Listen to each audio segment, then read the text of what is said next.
Merhaba and welcome from the University of Westminster. We're here in London.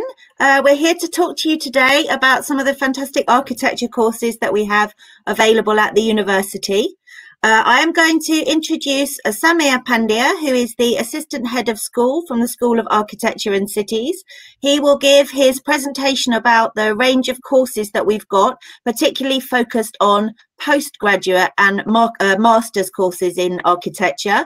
And then at the end of the session, I will talk through some of the admissions processes, entry requirements.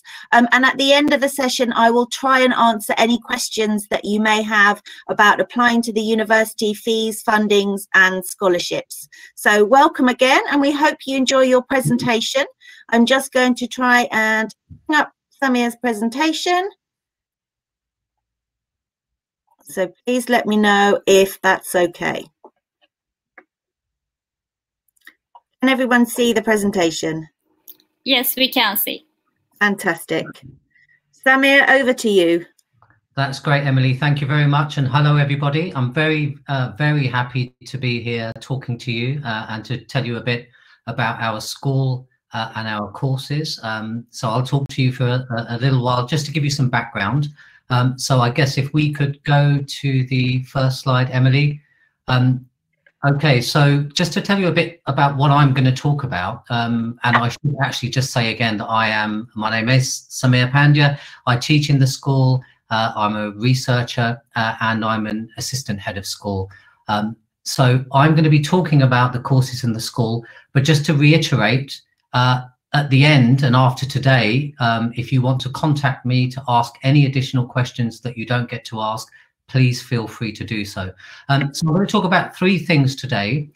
Firstly, just to give you some background about our school. Then I'm going to talk a bit about our culture, our environment and our facilities. And then finally, I'm going to give you a kind of overview of our postgraduate courses, just so you get a sense of what each one is about, to see if they're of any interest. Okay, thank you. If I say next, by the way, Emily is my colleague Emily, who you just saw will be changing the slides. So something about our background as a university. We are a very old and well-established university. We were founded in 1841, so that's about 180 years ago. And there were three things at the beginning of our history that we valued very much. The first thing was innovation, so being very experimental and pushing the boundaries of technology and thinking in arts and sciences.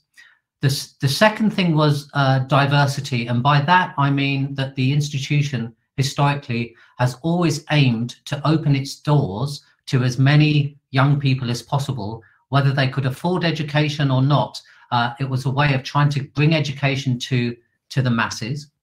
And finally, we as an institution are always interested in engaging with practice, the professions, and with industry. We've always been outward looking. We've always wanted to engage with employers, and that's been there from day one. So those three values, innovation, diversity, and engagement with industry, are with us today. Next. So something about our location. Hopefully you know we're based in London, and obviously London has a reputation for being a very exciting city. And so if we go back one, Emily, please. If possible, fantastic. So just from those images there, I mean, there are some, for anybody interested in architecture or interiors or planning courses, London is a fantastic place to be for those subjects. It's fantastic because it provides a mix of architecture which is historical and also contemporary. It's a very dynamic and a very rich mix. In addition, London being a global city, a cosmopolitan city made up of many cultures, many communities, it's a very dynamic world city. And for any creative discipline, it's a very vibrant place to study and learn. So next. So this is just a map just to show you where we're located as a school. The School of Architecture and Cities are located right in the center of that map where it says Marylebone, and you can see the big red rectangle. And so hopefully you'll see that we're very central, and we're surrounded by some very interesting areas. First of all, to the north and the south, we have some royal parks, very famous London parks.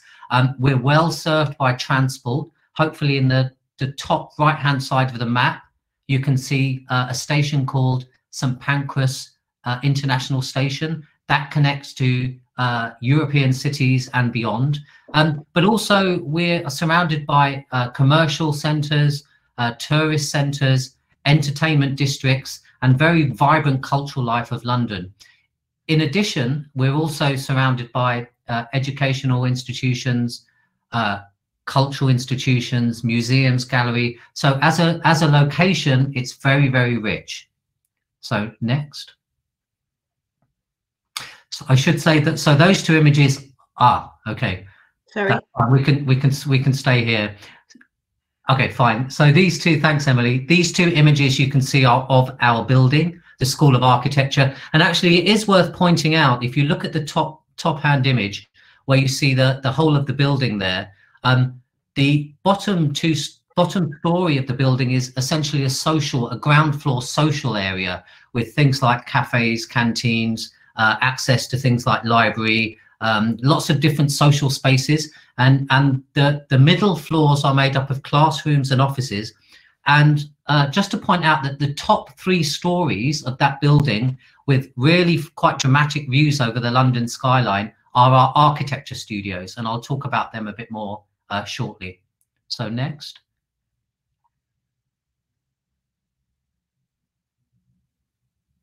Okay, so continuing with our location, in addition to being a very vibrant cultural hub in terms of where we're located, for built environment subjects, architecture, interiors, planning, etc., we are on the doorstep and very close to many of the country's practices. In fact, 40% of all UK architectural practices are based within 40 minutes of our building.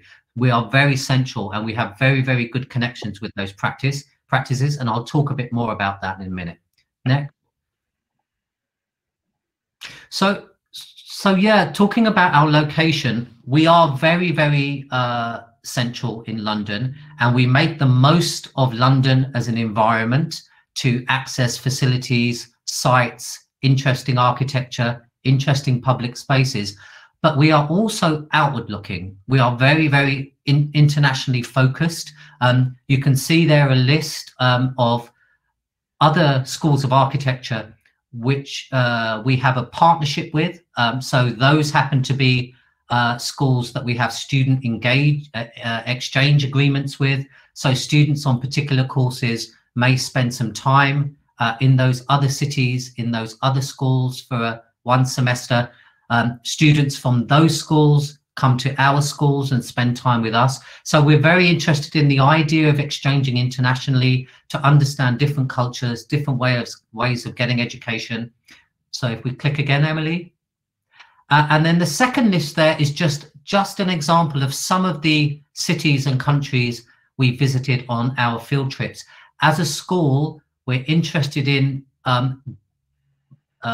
more and more destinations to understand different cities around the world through our subject interests.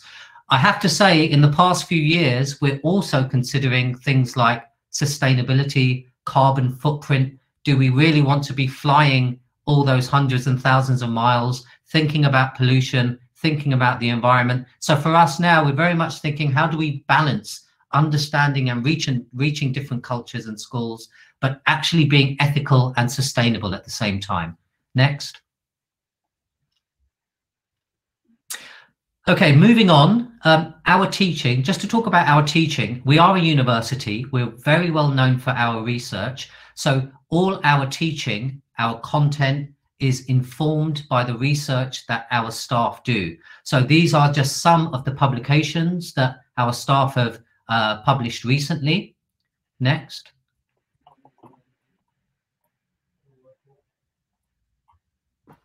But also just to say that, you know, our staff don't just quietly write and publish books and put them on library shelves.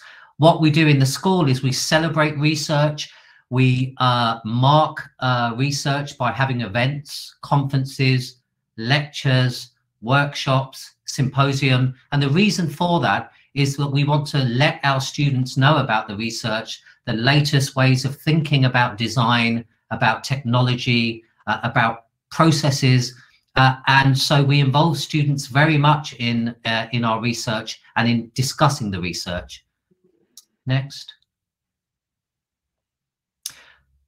Our teaching is also informed by practice. One feature of our school is that it has a high number of tutors, teaching staff, who are also in practice. So they teach and they practice. And what that means is they bring their expertise and also the current issues, the latest technology, the latest knowledge into our studios to our students every day. These are just some of the projects that have been built over recent years by our staff, who really do get involved in some amazing work that win awards and are critically acclaimed. Next. And if we click again, please, Emily. Just to say also that our, in terms of practice informing our teaching, we have many partners who are in practice. This is just a very small list you can see of practices, mainly in London, and mainly practices that are well known to us, that are our friends, that support us, that support our students. And in fact, we have around 700 architectural and planning practices, interior design practices on our database. And in one academic year, around 450 to 500 practices are actively engaged with the school. That might be through teaching, lecturing, giving work experience to our students during their studies, or supporting and mentoring our students in a number of different ways. As a school, I think one of our distinctive features is our engagement with practice. We're not a university or a school that are interested in just looking inward. We want to prepare our students for the world of work and practice. And part of that preparation is allowing them to have conversations with practice and asking practice to support our students to make the move from university to work as successful as possible. Next. Okay, so I'm going to talk about our facilities and our resources. So this is a drawing of our studio. It's a cross-section of the 4th, 5th and 6th floor of the building that I showed you earlier. So this is the original drawing from 1971. Next. So this is the same section, but a drawing done a few years ago. We spent several £1 million refurbishing our studios. So upgrading the fabric, the technology, the lighting, and increasing the flexibility of our studio spaces so our staff and students can use the studio in different ways. Next. And what's interesting about our studio spaces is that they several interesting things. They run all the way along the length of those 3 floors. So from one end to the other, it's about 120 meters. Very generous space, very unusual for a London School of Architecture to have this much space. And that's because the school was originally designed as a school of architecture. It's not a building that was designed for something else and then was converted to be used as studios. They were designed as studios. And if we flick through the next few slides, Emily, you'll see that these spaces are interesting because one floor overlooks the other and gives a kind of urban quality or a city quality. And I say that not just because they're generously sized or are quite large spaces, but because when you're working as a student in these studios, you're always aware of what other studios are doing, what other students are doing, the ideas they have, the discussions that are going on. So it's a very creative and vibrant environment where you learn from each other and you always see the work that's evolving elsewhere in the studios. So next. Computing facilities, we are very, very proud of the fact that we have cutting edge, state-of-the-art, up-to-date computer facilities with every software package you could ever think of. Now and again, our students tell us, you have not got this package, and then we go and get the package and make sure we have enough licenses for everybody. So we're very, very good on the digital front when it comes to software. Next. And also, we have, in addition to our facility, another major space for us is something called the Fabrication Lab, which is a kind of space that's becoming quite common in schools of architecture. But we think actually that we are leading the way when it comes to fabrication labs. So these spaces, if we flick to the next one as well, Emily, please. They contain machines, equipment such as robots, 3D printers, laser cutters, but also traditional workshops, woodworking, metalwork, to create a really productive fabrication environment. So the tools and the machines are there, really cutting edge technology. We do also have recently launched our virtual reality lab. So students can go into the virtual reality lab and really immerse themselves in environments to help them design their projects. So if we flick through the next few slides, Emily, please. But it's also about celebrating the work. These are shots of students working in the lab after cutting their materials. They are making their models. It's about celebrating the work of the students. So we have an end of module event here where students are presenting what they've made in the lab. Next. And next. And of course, at the end of the process, at the end of the celebration, it's about the product, what our students create, what they build, the ideas that they dream about their projects. These are all the things that we're left with. Next. And one of the last facilities I wanted to mention is something called P3. You can look it up on the internet, but it's part of our building, part of our site, our School of Architecture. It's a very large facility which we use for teaching, for exhibitions, for conferences, but it's also used by the outside world as a cultural venue for international art and architecture exhibitions, for theatre, for opera productions, for exhibitions. It's at the very heart of the cultural scene of London, but it's part of our building. So staff, students have access to this space. And again, it's just another creative environment that adds to the richness of the experience for our students. Next.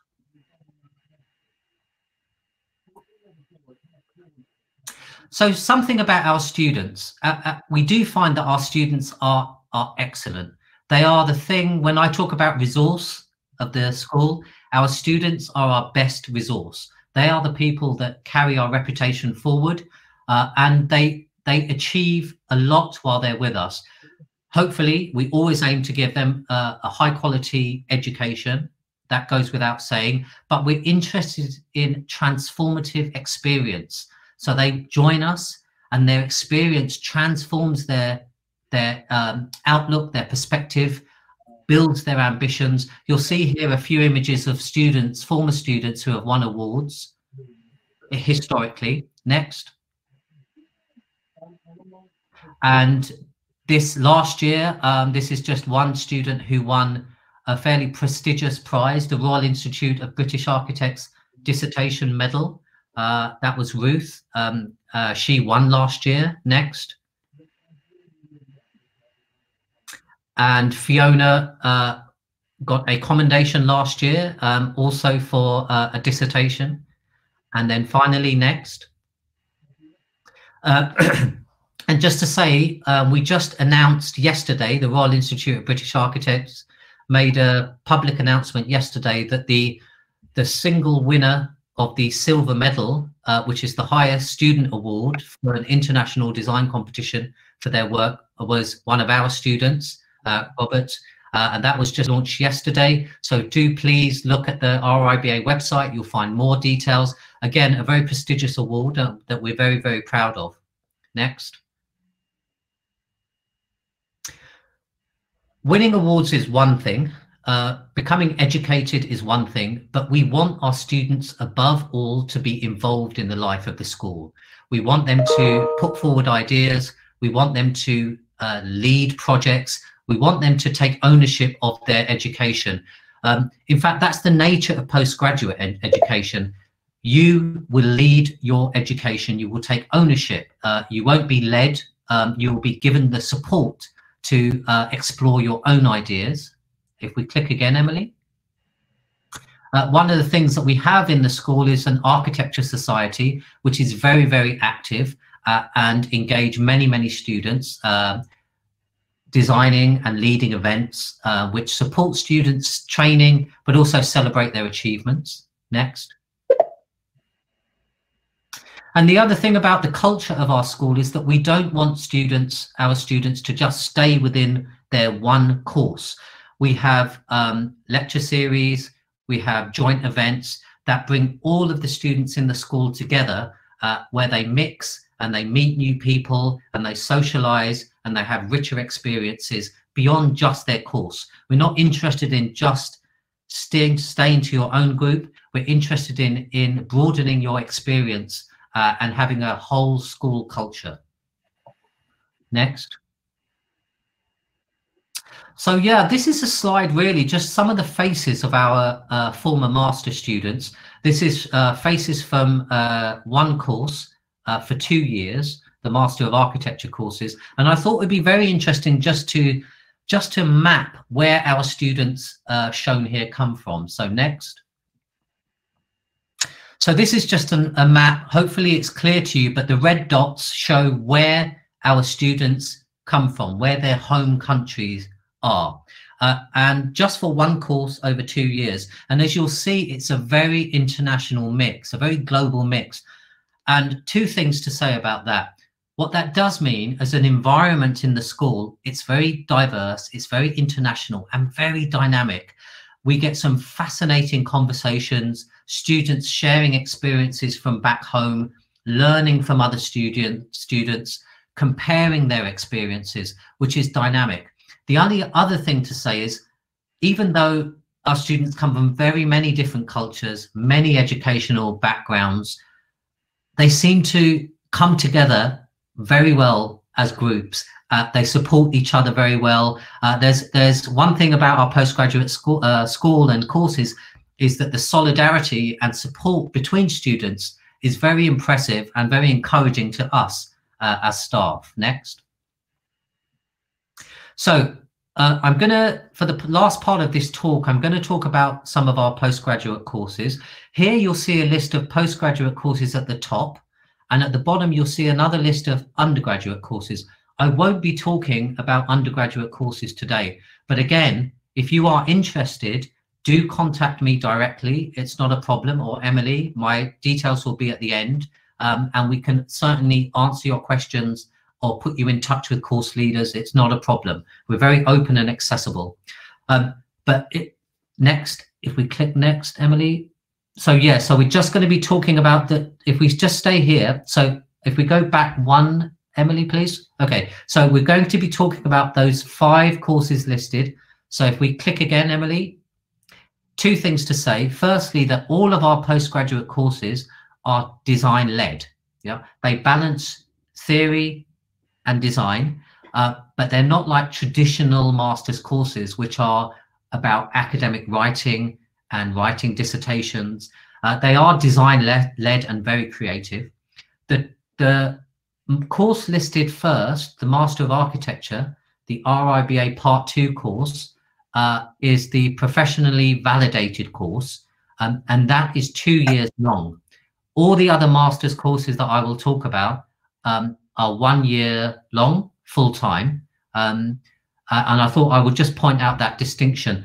Lots of people get confused between the first 2 courses listed here. So the Master of Architecture, which is the RIBA Part 2 course, the professional validated course, and the second course listed, which is the MA Architecture, which is the Master of Arts in Architecture, which is not professionally validated. It's like the others, an academic master's, which people take for other reasons.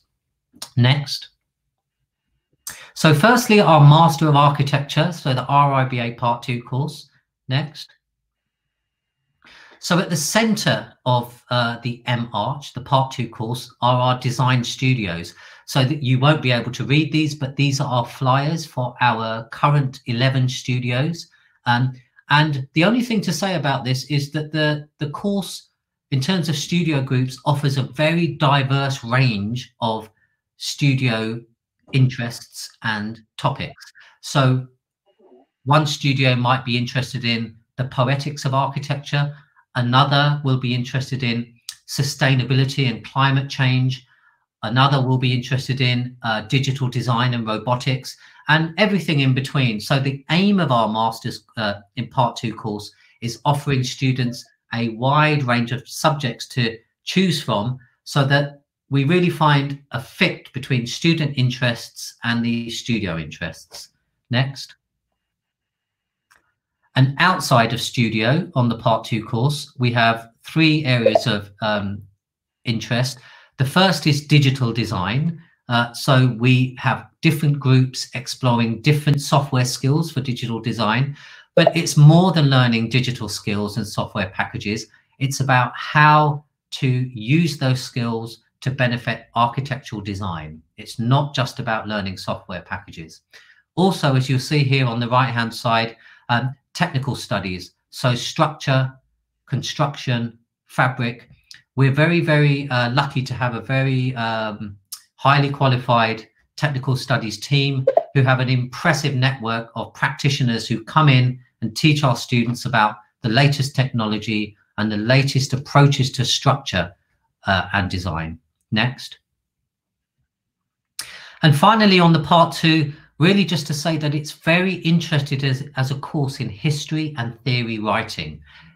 I think on the UK scene, as a school, we're very, very well known. We've got a very good reputation for history and theory. And aside from students producing very, very good work, highest quality writing and research, what it does for our students is allows them to specialize in an area of architecture and to be able to really understand the value of design and be able to communicate that in different ways in the future to clients, to communities, and to other colleagues about their own projects.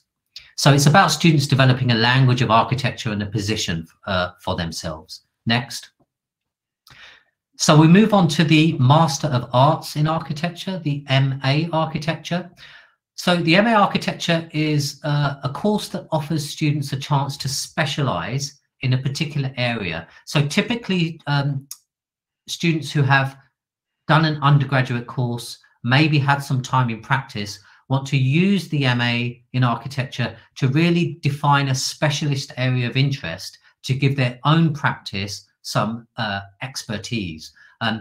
It's very well known for very experimental design methods. So students will use processes like mapping, like film making, digital design to develop their architectural design.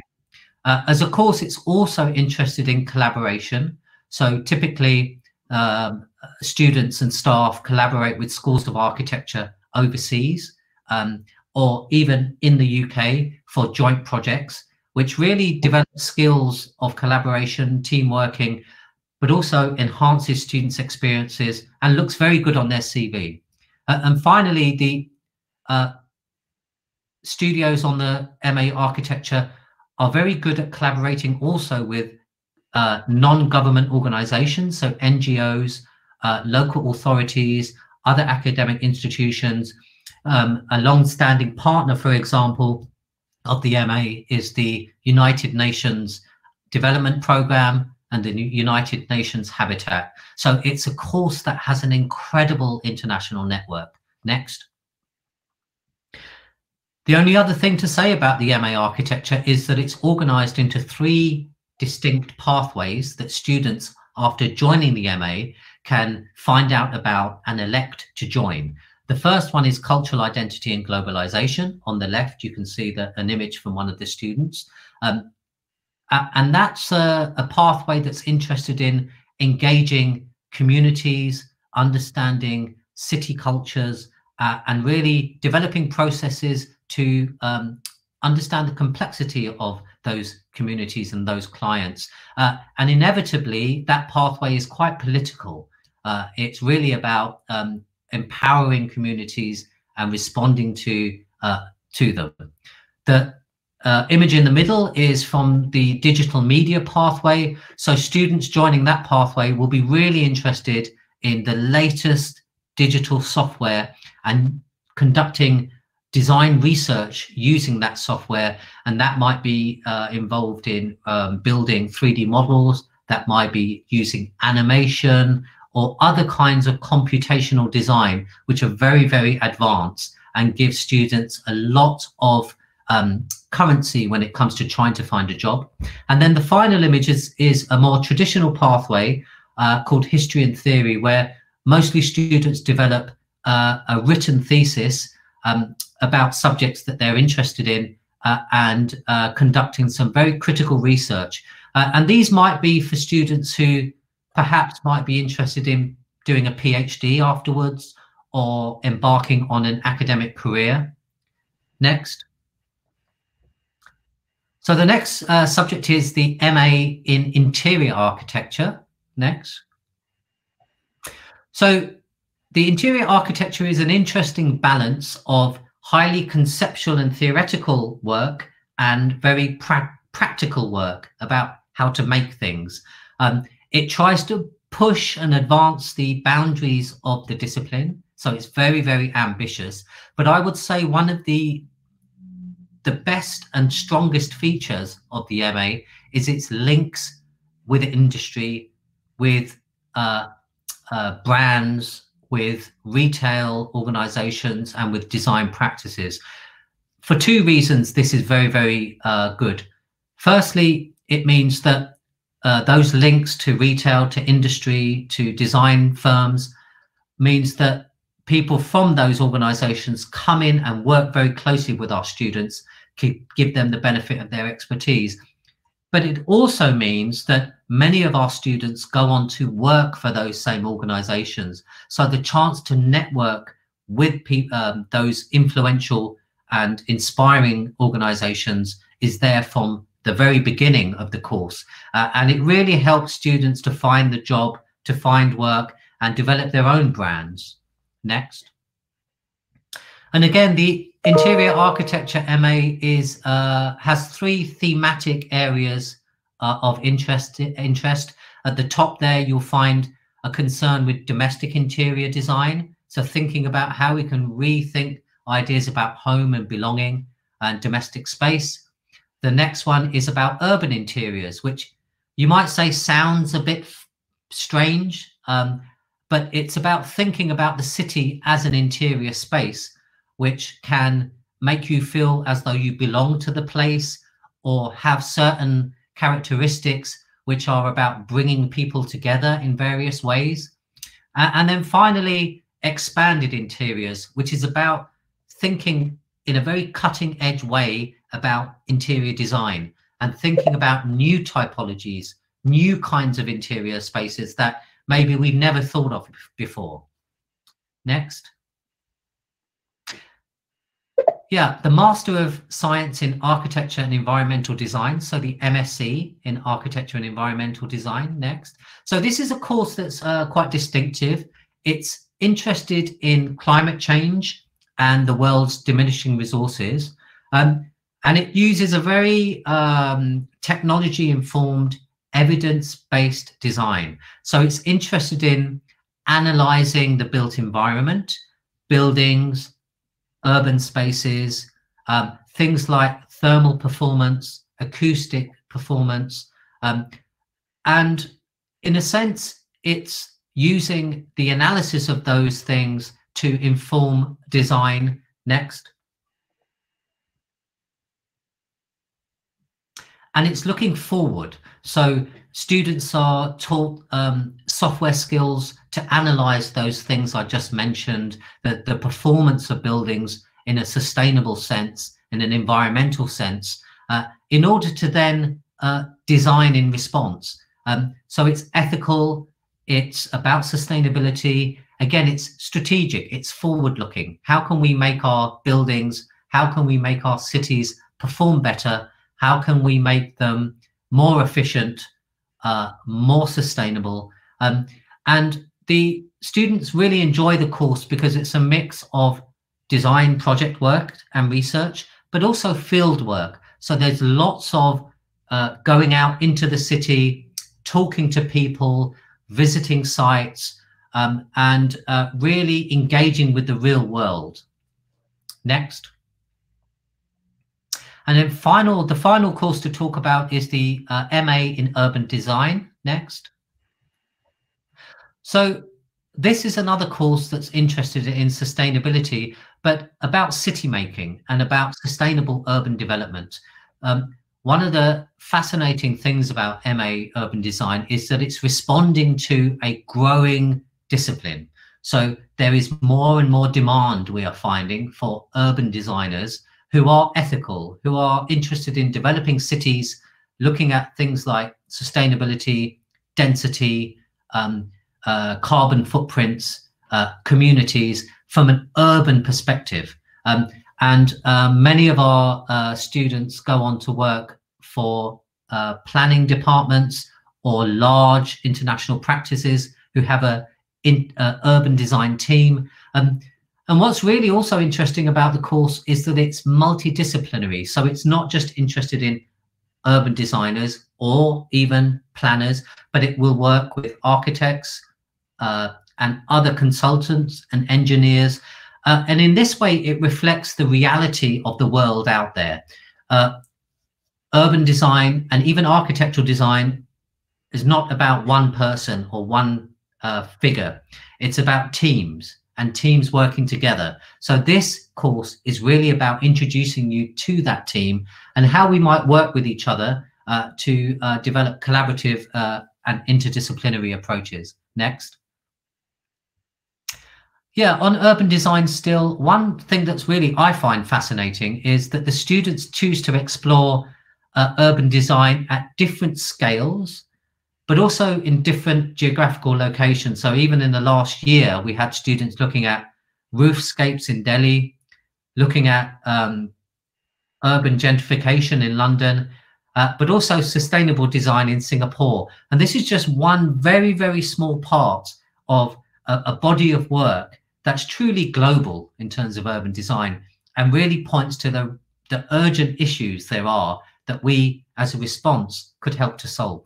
Next. Finally, really, I'd like to bring it back to our students because actually they're the most important part of our school. So next. So we have just a few student testimonials, and I think this presentation will be available to you still, so you can read the quotes. But for example, Imane talked about her portfolio and developing a portfolio. And for us, what you leave with at the end of the course is so important. That portfolio of work represents you. Our job is to help you find your position, your ambition, and your portfolio should reflect that. So whether you want to go on to further study, an academic career, or to find a job in practice, your portfolio should tell others who you are, what your ambition is. Next. So Merv was also interested in understanding through her course, her master's course, the impact of architecture on our cities. For her, not only did her time with us help position herself in practice, but it gave her a real insight of the value of her work in the future to communities and to practice. Next. Shubham was very interested in the way the course helped his personal development as well as his academic development. He, as a student, used to talk very much about his undergraduate experience in India, which he found very, very valuable and very, very thorough. But he he thought that actually it was very pragmatic as an undergraduate experience and very uncreative, let's say. It was about a foundation, which he found useful. He came to us and joined a master's course because he wanted to expand his horizons. He wanted to be more creative, more conceptual, and did very well. Now he's back in India with his own practice. And finally, next. And Jinghai also was interested. He's back home in Beijing now. He was interested in how the course that he enrolled on made him more internationally mobile. So in terms of his English language, his understanding of a different educational culture and way of thinking about design really helped him go back and really lead the way in his own practice in Beijing. He also works internationally, and for him, that international dimension was everything for him and his own future. So next. So we'll flick through these. So after today, please do look at our exhibition. If we go back one, Emily, I'm sorry, we've got just 2 more minutes. So if we go back one. So these are exhibition catalogues that you can find about our undergraduate courses, which are called Open, and our postgraduate courses, which is called More. These you can find online digitally, and they go back from now till 2011. So if you have the time and are interested, you can look back over our student work over many, many years and really understand the quality of the work, but also the quality of our staff research and their interests. Next. You can also look on our blog, our live blog called Open Studio. There's a link there, and we update this every day in terms of the life of the studios, but also upcoming events and achievements. Next. You can look at our Instagram. Next. And finally, really, this is to end. What are we looking for if you are interested from your application? So 2 things. Firstly, your application form. And there are very obvious things that we want to find out. Do you qualify to join the course in terms of your undergraduate achievement and your other skills like language? We like to know a bit about your experience, if any, in work.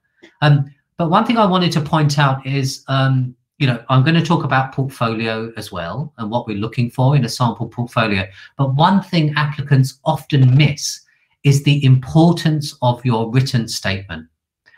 It's very, very important, and we look very closely at that because it's an opportunity for you to tell us who you are, what your interests and passions are, what you enjoy, but really why you're applying for the course. We want to know that you understand what the course is about and why you think you're interested in it. Very often we get statements in application forms that are very general. They don't really tell us about you and why you're applying for the course. So we really do want to get to know you through your statement. So please do pay attention to that. And then finally, the portfolio, the sample portfolio. What are we looking for? These are obvious things, but worth really pointing out. Firstly, we want to understand your ideas, your creative ideas, your conceptual and technical ability. So the drawings and the projects you include just show us the best work that you've got. That work that represents the best of your achievements. Secondly, we'll be looking very closely at your drawing and representational skills. So these will be from traditional orthographic skills like plans, sections, perspectives, to computer rendering and other kinds of representational skills. We are looking for your overall presentational skills and communication skills. And that really leads to the final point, which is about the fact that your portfolio is a design itself. It's not just containing design projects, but the portfolio must be designed. You must think about it for us as a story of your work, as in effect, a journey that you've been through. Can we understand the different parts? Does one part move to the next easily? So really think about the portfolio as a design project in itself, and we will be able to see if you're able to do that very clearly. So I think that really is all I wanted to say, but just also to end with my details there, which will be made available to you. If you have any questions at all about those courses or others, or even if you just want to discuss your own situation, please feel free to email me. I can answer them. I can talk to Emily, or I can put you in contact with all our wonderful course leaders for the courses that you're interested in, so they can have a dialogue with you. As a school, we're very open and accessible, so anytime you want to contact us, please do. So I think I'll end there. Thank you very much, and I'll hand back to Emily. Hi, thank you very much, Samir. That was a great overview of the university and the School of Architecture and Cities. I know we're slightly short of time, so as I say, we're really happy to answer any questions. So if you have any practical questions about, I know there are often questions about fees and funding and scholarships and costs. So I'm really happy to answer those questions. My email address is posted in the chat, so please do get in touch. Similarly, Samir would love to hear from you if you have questions related to the course. Thank you very much for joining us today. I will try and answer some of the questions that you've got in the chat here. So if you want to come back and view those, you can. Similarly, we will try and follow up. We're sent your contact details and we will be sending you a follow-up email to thank you for joining us. And that will send links to particular useful parts of our website that you might want to look at. And the video of this presentation will also be available if you want to go back and have a look in any of that information in more detail. So that's from me, just to say thank you very much for joining us and enjoy the rest of your evening.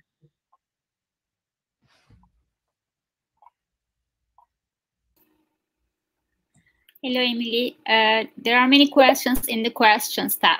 Sure. I'm going to try those now. Are people happy to stay on? I'm happy to try and answer some of them now. I wasn't sure about time. No problem. We will provide you additional time for answering all questions. Okay, I'm going to just have a quick look through some of these. So there's some that are very easy. So meeting the language requirements. So you do have to have the language requirement to join the course. So the requirements are IELTS 6.5. With 6 in each of the components. That is standard for most of our postgraduate courses. We do need students to have those minimum requirements, and really it is in your own interest to do that, because you need to be able to follow the course in English. So the better your English, the better you will be able to do that. There are lots of ways you can do that. You can join our pre-sessional course, and we have an intensive English language program for students, or you can do language learning in your home country. We accept IELTS, TOEFL, Pearson's PTE, and there's a whole range of different English language qualifications that we will accept, but it is very important you do meet those language requirements of IELTS 6.5. Just to confirm, there's a question about the length of the program. As Samir said, it is a one-year program for all of the masters, apart from the RIBA Part 2 program, which is a 2-year program. The application requirements for the MA in Interior Architecture.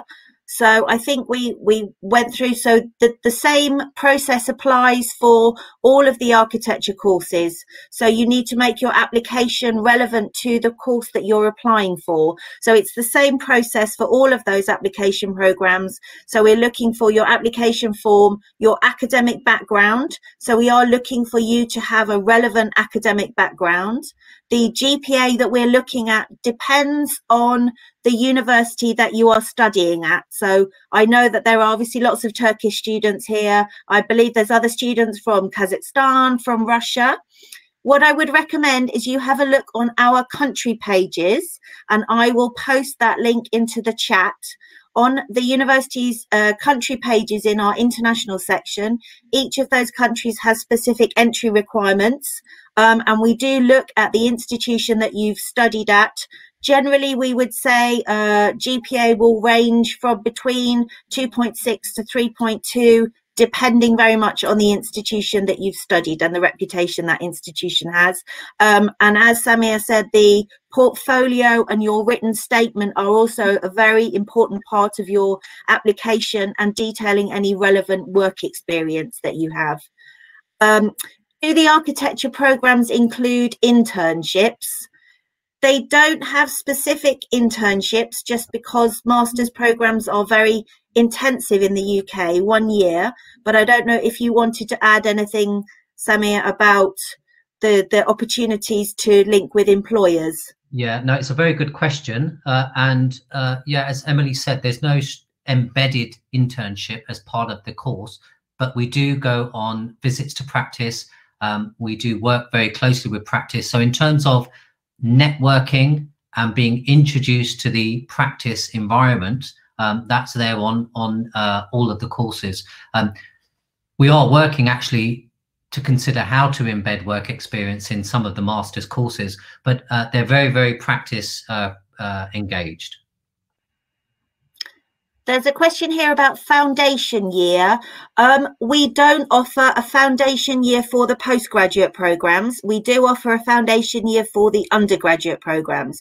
So if you are interested in the bachelor's programs in architecture, then we work very closely with an organisation called Kaplan, and they offer a foundation in art and design, but we don't offer that at postgraduate level. And again, I will make sure that that information is included in the mailing that goes out after this presentation. Is a portfolio required for the bachelor's degree in architecture? Again, I will defer to Samir for this one. Yes. Basically, all design-based courses require a portfolio as part of the application process. The application deadline, so that depends again whether it is undergraduate or postgraduate. If it is undergraduate, then the deadline is the UCAS deadline, which is the end of June 30th. That is the final deadline. There are opportunities after that time to make an application, but it's really better to get it in by June the 30th. For postgraduate, there is no specific deadline, but we would recommend that students generally apply in April, May, when they're able to get their portfolio together. That's to ensure that they have enough time to do all of the processes for us to review their portfolio. The earlier the better, but I would say May is a good cut-off point, because we need to review the portfolios, and you also need to start getting your documents ready for your visa. For the IELTS, 6.5 with 6 in each of the individual components. That's for all of the postgraduate courses. For the undergraduate programs, we are asking for 6.0. Some of the courses ask for slightly higher in writing. Again, those entry requirements are specific to the program, and they will be included on the course pages. The facilities to work as a working student outside of the school. So job opportunities, that's a really, really important question. There are a range of different opportunities. One of the things we would always say about London is that there is far more opportunity for part-time work. So in addition to some of the opportunities in the university to work as a student ambassador or to work through our talent bank scheme, we have a very, very active and very good careers service. The careers service helps students to prepare their portfolio, to do mock interviews, and the careers service also have a jobs listing. So they list part-time opportunities for students. Under the student visa, you can work 20 hours per week during term time. You can work full-time during the holidays, and the government has recently just introduced the graduate immigration route.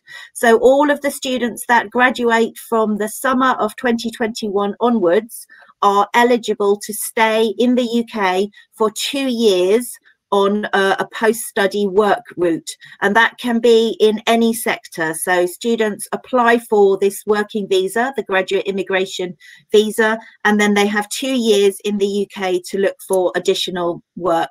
So that's a brand new scheme. I would really recommend that students look at the Study UK British Council website, where they have lots and lots of information about the new graduate route. They have a really useful budget calculator, so you can look at fees and funding from your study. So I will post that link into the chat for you. There's one here. I graduated in Turkey from an associate electrical part of another overseas. He's asking, is it possible to do engineering in the college? We don't really offer engineering other than within our computer science area.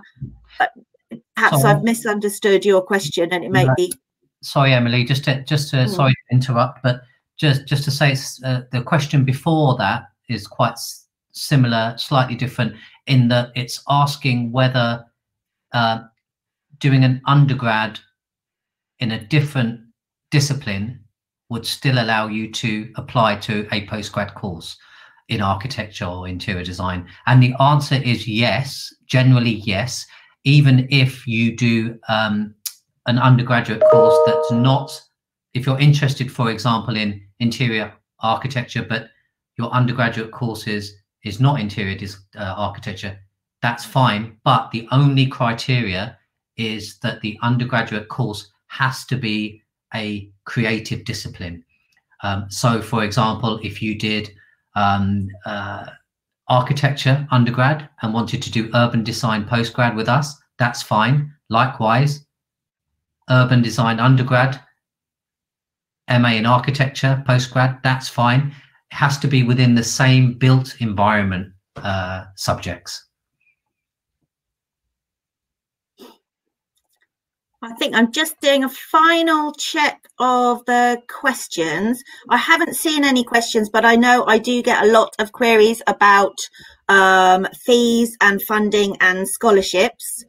So just to say, the course fees vary. So it does depend undergraduate or postgraduate. They are included on our course pages. For the undergraduate programs, they are $14,400 per year. So that's the 3-year degree for undergraduate. For postgraduate, because they are 1-year program, apart from the RIBA masters, it is the 1-year fee, and it ranges between $13,000 and $14,000. So that is the cost for the whole program. There is information again on the British Council website about scholarships. There are scholarships I know available sometimes through Turkish ministries. There are organisations like Chevening that offer scholarships, and at the university we also offer scholarships. The majority of our scholarships are at master's level, and they are normally part fee awards, so that's £2,000 towards the cost of tuition. And we do have a small number of half fee awards and a very small number of full scholarships. And again, all of that information is available on our website under the fees and funding section. If you go to the international section of the University of Westminster website, there are links to the scholarships pages. It is something that you need to apply for, so you need to be holding an offer. You need to apply to the university, you need to have an offer at the university, and then you can apply for one of the scholarships. But we do have quite a large number of the part fee awards. So normally we would expect students to start preparing their fees and their living costs with some additional support from the university.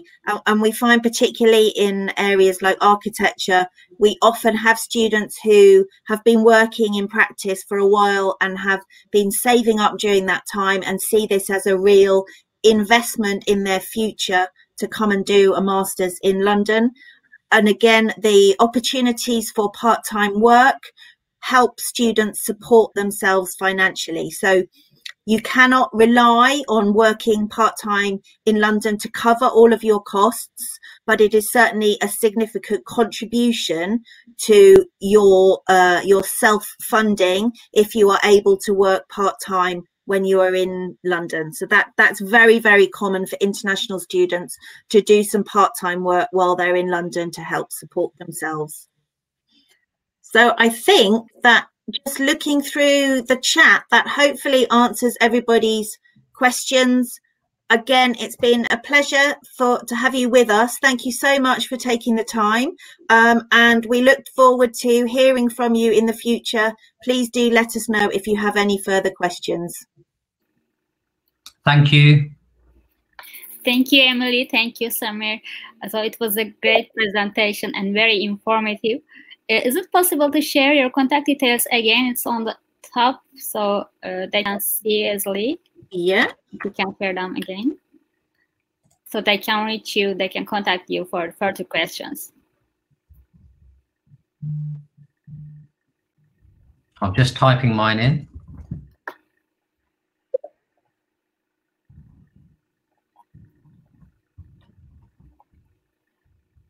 I'm going to just send a link to the international section of our webpage as well. And also the British Council webpage, Study UK, which has some really great information for students and general information on studying in the UK, and some really practical information on fees and funding. So there's a couple of links there that are hopefully useful for students. Thank you. I think they are very helpful for the students. Thank you very much again for sharing the contact information and all information you provided. It was very nice to welcome you at the IEFT Talks. Thank you very much. Thank you, Burçi and the team. Take care. Thank you, everybody. Thank you. Bye, everyone. Have a good day. Bye-bye.